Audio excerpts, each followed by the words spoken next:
I'm Perez, a Brooklyn-based artist. I like to tell everybody that I'm from everywhere and nowhere. I was born in Cali, raised between Columbus, Ohio, New Jersey, and New York, and that kind of inspires my artwork. I started my artist journey probably around the age of like 19, so I'll say like I'm 32 now, and throughout that time, from college, I was kind of like trying to push myself to figure out what was like my best flow and way to tell my voice. It started with drawing and printmaking, and but my desire to always want to learn and try new things and push myself even with mediums I didn't understand. Photography, painting, performance, social engagement, and it didn't feel right to like fit myself into just a standard box like, oh, I'm just a painter. I think that care and resilience helped pushed me to become an artist, to being encouraged like by my aunts especially to just try things, like give this a shot. Like you never know what you're capable of if you come in putting limits on stuff in the beginning, be like, oh, I can't do this, or I don't know how to do this. That's already putting your mindset like as like a limit and a blockade. But when I remove that, I'm like, I might not understand it, but I can at least try and give it a shot. So like support system in a way kind of motivate me to be like, all right, I'm gonna do my own thing, and this is my story, and this is my way of telling it.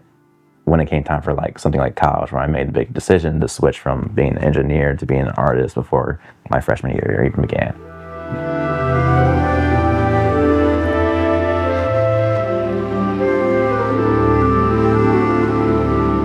My early years as an artist was a lot more, I guess it was like rage filled, like growing up, especially growing up in the hood and like in poverty and dealing with the things that were affecting us, like the gang violence, losing my friends to the different issues, the mental health crisis I seen of like folks out on the streets, the things I was surrounded with at a very young age and bombarded with in these different communities. Like a lot of my artwork was just trying to talk about like those things, like police brutality, homelessness, gang violence. It was a lot more darker and heavier, and I feel like to me that was like important to talk about those things, but at the same time it was also very draining to keep myself in that mindset.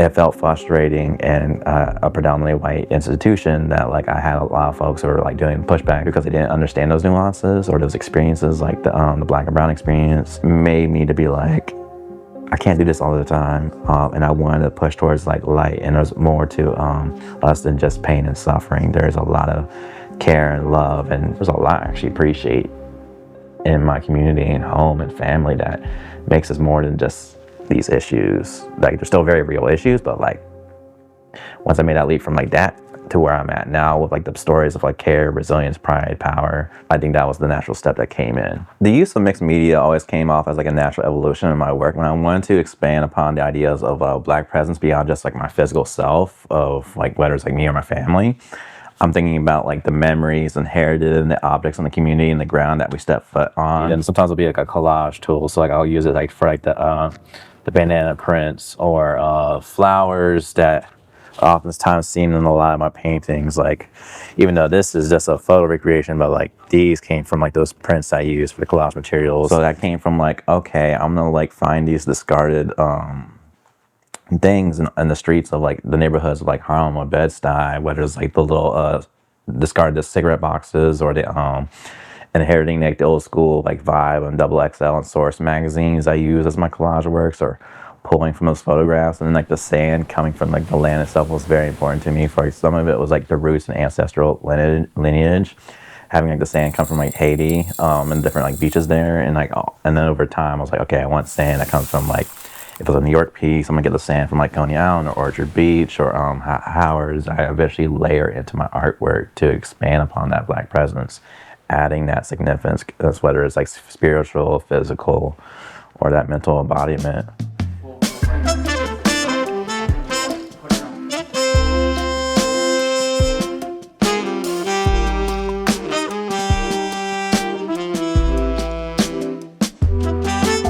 There was a few challenges when I started that I was like always coming back to. I was like, how to find my voice as an artist. I think the first thing was improving my skill sets and that belief and having that power myself, you know, having the courage to be like, I can do this and I have the capabilities, and I didn't want to hold myself back just because like if I didn't understand something, or overcoming, I guess, like that imposter syndrome of like other folks may have had like years of training since like childhood, or they started off young.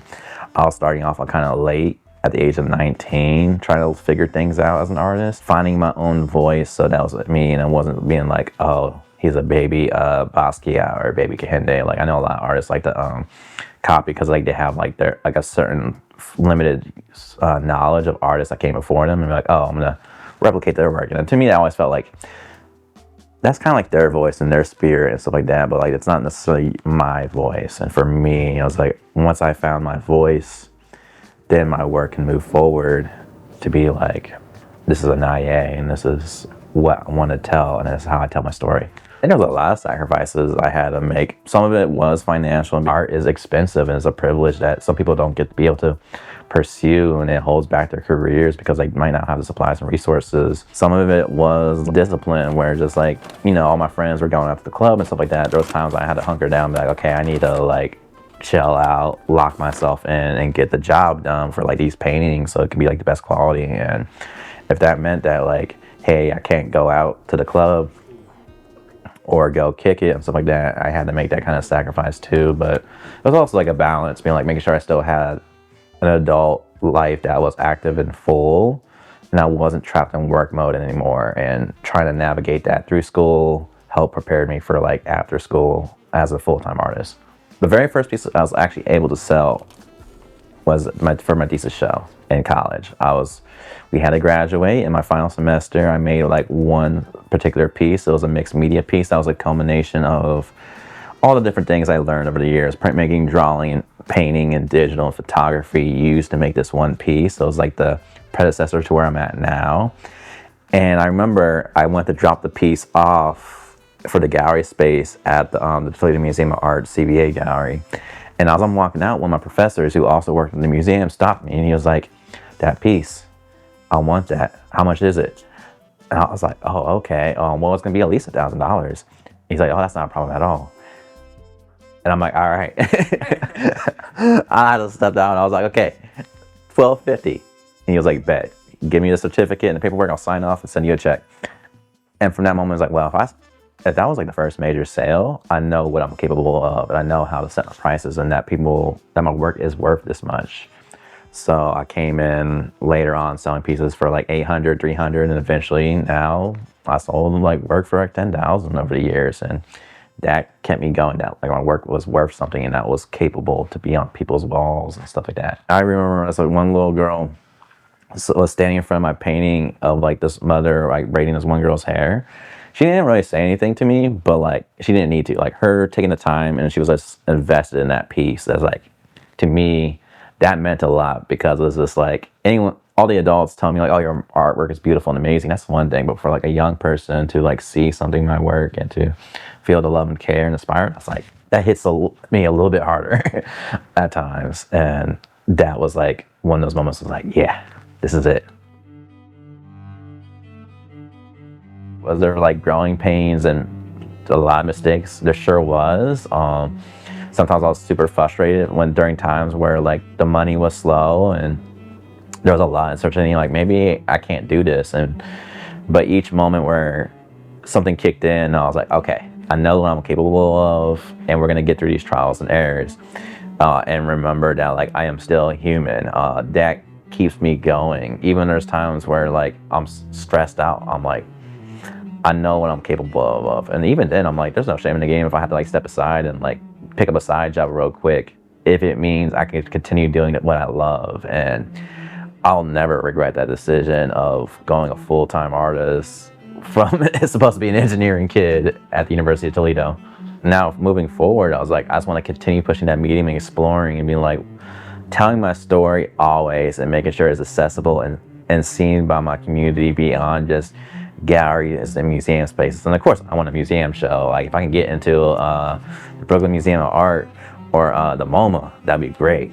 And then even on an international scale, thinking about like, I want my artwork to be seen in places like Japan or the Caribbean. Like what like if my artwork can make it back to where my grandma once lived in Haiti.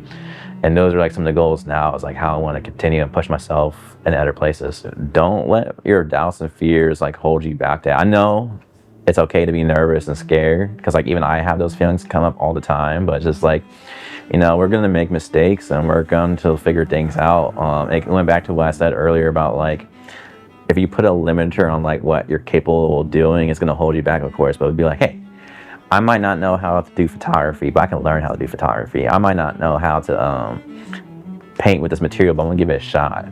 I'm gonna figure it out and learn. And then sometimes if you do it and it's not for you, it's okay. But like you still put in the effort, you learn from your mistakes and failures to hopefully push you to evolve more. And that's like one of the things I think is important for us artists to like go through that and have those moments. And if you letting the doubt and fear hold you back, we can't experience the growth. And that's just a natural part of our life.